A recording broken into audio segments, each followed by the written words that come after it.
स्वागत है आपका दिव्य हिमाचल टीवी में। मैं हूं दीक्षा शर्मा। शाम के 6 बज चुके हैं और प्रदेश की तमाम खबरों के साथ हम आपके समक्ष आ चुके हैं।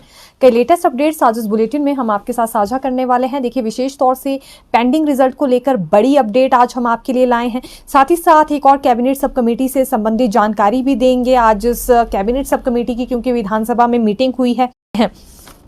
कैबिनेट सब कमेटी पर आना चाहेंगे। अभी देखिए, 3 कैबिनेट सब कमेटी बनाई गई थी। 14 फरवरी को जो कैबिनेट बैठक हुई थी उसमें यह फैसला सामने आया था।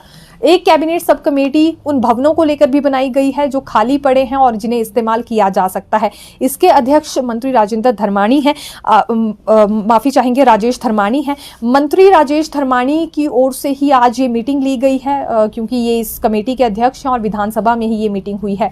इसमें दरअसल जो सामान्य प्रशासन विभाग के सचिव हैं उन्हें आदेश दे दिए गए हैं कि वो सभी विभागों से और उपायुक्तों से ये लिस्ट मंगवा ले कि आखिरकार पूरे हिमाचल प्रदेश में ऐसे कितने सरकारी भवन हैं या अन्य भवन भी जिनका कोई इस्तेमाल नहीं किया जा रहा है और अब उनका बेहतर इस्तेमाल हो सकता है। तो ये सूची मंगवा ली गई है और लगभग 3 महीने का वक्त इस कैबिनेट सब कमेटी को दिया गया है। अब पेपर लीक पर आना चाहेंगे, क्योंकि पेपर लीक के लिए भी एक कैबिनेट सब कमेटी बनाई गई थी। ये डेप्यूटी सीएम मुकेश अग्निहोत्री की अध्यक्षता में बनाई गई है। अभी मुकेश अग्निहोत्री नहीं आ रहे हैं क्योंकि उनकी धर्मपत्नी का निधन हुआ है। लेकिन आज एक और बात सामने आई कि जब ये 3 कैबिनेट सब कमेटीज बनाई गई थी, जिसमें एक राजेश धर्माणी वाली कैबिनेट सब कमेटी है, दूसरी मुकेश अग्निहोत्री वाली कैबिनेट सब कमेटी है और तीसरी कैबिनेट सब कमेटी वो है जिसमें कि राजस्व मंत्री जगत सिंह नेगी को अध्यक्ष बनाया गया है। तो जो बाकी की कैबिनेट सब कमेटीज हैं उन्हें तो 3 महीने का समय दिया गया है, लेकिन डेप्यूटी सीएम मुकेश अग्निहोत्री वाली कमेटी को कोई भी समय नहीं दिया गया है, कोई टाइमलाइन इसमें निर्धारित नहीं हुई है। हालांकि सदन में इतना जरूर कह दिया गया है मुख्यमंत्री की ओर से भी और अन्य मंत्रियों की ओर से भी कि 3 महीने में ये भी अपनी फाइनल रिपोर्ट देगी, लेकिन जो अधिसूचना आज हमने चेक की है उसमें कोई भी टाइमलाइन नहीं दी गई है। तो यानी कि बाद में देखिए ये बात निकलकर फिर सामने आ सकती है कि कोई भी समय नहीं दिया गया था कैबिनेट सब कमेटी को, इसलिए वो अपना पूरा टाइम लेगी जितना उसे चाहिए होगा। अब देखिए, बाकी की कमेटीज को जब टाइमलाइन दी गई तो आखिरकार ये डेप्यूटी सीएम मुकेश अग्निहोत्री वाली कमेटी को टाइमलाइन क्यों नहीं दी गई है। और सदन में फिर 3 महीने का जिक्र यहां पर इस कमेटी को लेकर भी किया गया है, लेकिन अधिसूचना में नहीं है, तो ये टाइमलाइन फिर अकाउंट भी नहीं की जा सकती, क्योंकि लिखित तौर पर ही फिलहाल अभी हमें ये नजर नहीं आई है। आज भर्तियों को लेकर एक और मुद्दा गूंजा है, जहां रिजल्ट घोषित कर दिए गए हैं लेकिन उसके बावजूद भी नियुक्ति पत्र नहीं दिए जा रहे हैं।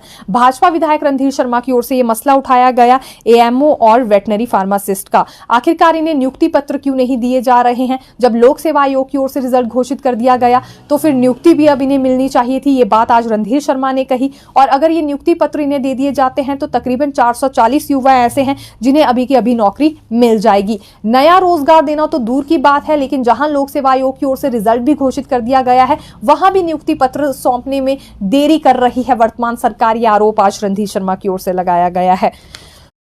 जल रक्षकों ने सरकार को घेरने का प्रयास आज किया है। दरअसल ये भी विधानसभा के बाहर पहुंचे थे और चौड़ा मैदान में जल रक्षकों की संख्या एकत्रित हुई थी, जिसमें इन्होंने मांग ये रखी है कि जो इनका कॉन्ट्रैक्ट पर आने का समय है 12 साल उसे घटाकर 10 किया जाए। हालांकि पहले 8 वर्ष करने की मांग इन्होंने रखी थी और ये पिछले बजट सेशन की बात है, जब ये मुख्यमंत्री और डेप्यूटी सीएम मुकेश अग्निहोत्री से मिले तो आश्वासन इन्हें दे दिया गया था कि 12 से घटाकर 8 साल तो कॉन्ट्रैक्ट पर आने का समय नहीं किया जा सकता, लेकिन 10 वर्ष तक ये अवधि जरूर की जा सकती है।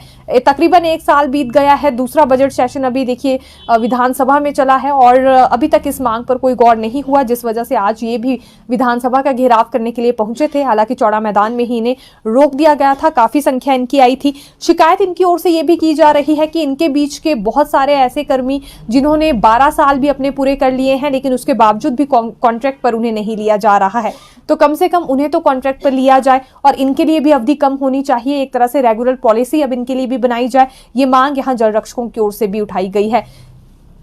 हर तीसरा वर्ग यही मांग करता हुआ नजर आ रहा है कि रेगुलर पॉलिसी हमारे लिए बना दी जाए, लेकिन सरकार की ओर से इस पर रिस्पॉन्स कुछ सामने नहीं आ रहा है। और अगर हर वर्ग के लिए ही रेगुलर पॉलिसी बनने लग गई तो बात फिर वहीं के वहीं आ जाएगी, जैसा कि वो युवा भी कहते हैं जो कि फाइट कर रहे हैं कमीशन के लिए कि अगर सभी के लिए रेगुलर पॉलिसी बनी, सभी को पक्की नौकरियां दे दी गई तो उनका क्या होगा।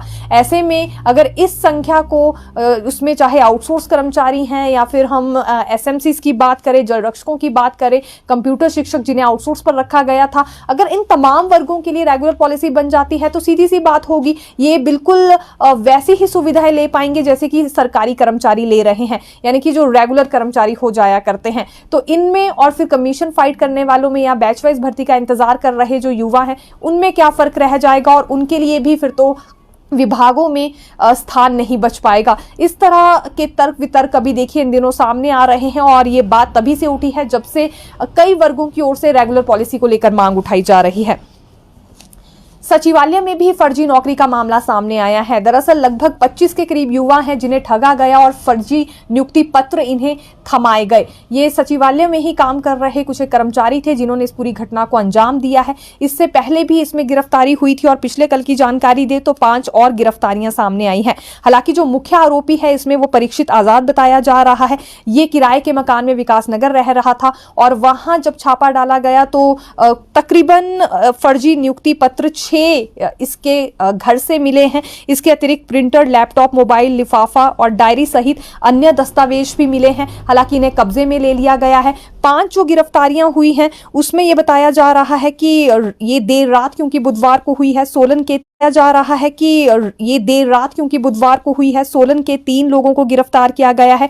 जोगिंदर नगर और शिमला के जुनगा से भी एक आरोपी को इसमें गिरफ्तार किया गया है। ये युवाओं को ठग रहे थे, उन्हें फर्जी नियुक्ति पत्र दे रहे थे और इसकी एवज में लाखों रुपए उनसे कमा रहे थे। हालांकि जांच अभी इस पर जारी है क्योंकि संभावना ये बनी हुई है कि केवल 5 नहीं बल्कि हो सकता है एक बड़ा गिरोह इसमें शामिल हो। लेकिन गिरफ्तारी हो चुकी है और अब इन पर और ज्यादा जांच भी उठाई जाएगी। इसके अलावा कई धाराएं भी लगने वाली हैं। एक बड़ी यहाँ धोखाधड़ी हम ये कहना चाहेंगे, देखिए जो कि कर्मचारियों की ओर से जिस धोखाधड़ी को लेकर अंजाम दिया गया है। अभी जो बजट पेश किया गया था उस पर चर्चा जारी थी और आज चर्चा का जवाब मुख्यमंत्री की ओर से दिया जा रहा है। अब इसमें संभावना ये है कि बजट की चर्चा का जवाब जब दिया जाता है तो कुछ ऐसे वर्ग जो छूट गए हैं और अब अभी भी उम्मीद लगाकर बैठे हैं कि शायद उन्हें शामिल कर लिया जाएगा, उनके लिए कोई राहत भरी खबर निकलकर सामने आ सकती है। मंत्री विक्रमादित्य सिंह ने मल्टीटास्क वर्कर्स का यहाँ मुद्दा उठाया है क्योंकि उनके PWD में मल्टीटास्क वर्कर्स जिनको सिर्फ 150 दिहाड़ी मिलती है उनकी दिहाड़ी बढ़नी चाहिए। इतने सारे वर्गों का मानदेय बढ़ा तो इनकी दिहाड़ी में बढ़ोतरी आखिरकार क्यों नहीं हुई, ये सवाल विक्रमादित्य ने भी किया था और मुख्यमंत्री ने इसमें आश्वासन ये दिया था कि जब चर्चा का जवाब दिया जाएगा तो उस वक्त इन्हें इसमें शामिल कर लिया जाएगा। इसलिए ये वर्ग काफी ज्यादा उम्मीदें लगाकर बैठा है और कुछ और छूटे वर्गों को भी फिलहाल इसमें शामिल करने की बात हो सकती है और रेगुलर पॉलिसी की मांग जो वर्ग उठा रहे हैं शायद उस पर भी चर्चा हो और उसके बाद कोई डिसीजन ले लिया जाए। हालांकि मुख्यमंत्री के जवाब के बाद स्पष्ट होने वाला है अब कितने वर्गों को राहत और मिल सकती है। तो फिलहाल के लिए यही जानकारी, फिर मिलेंगे नई खबर।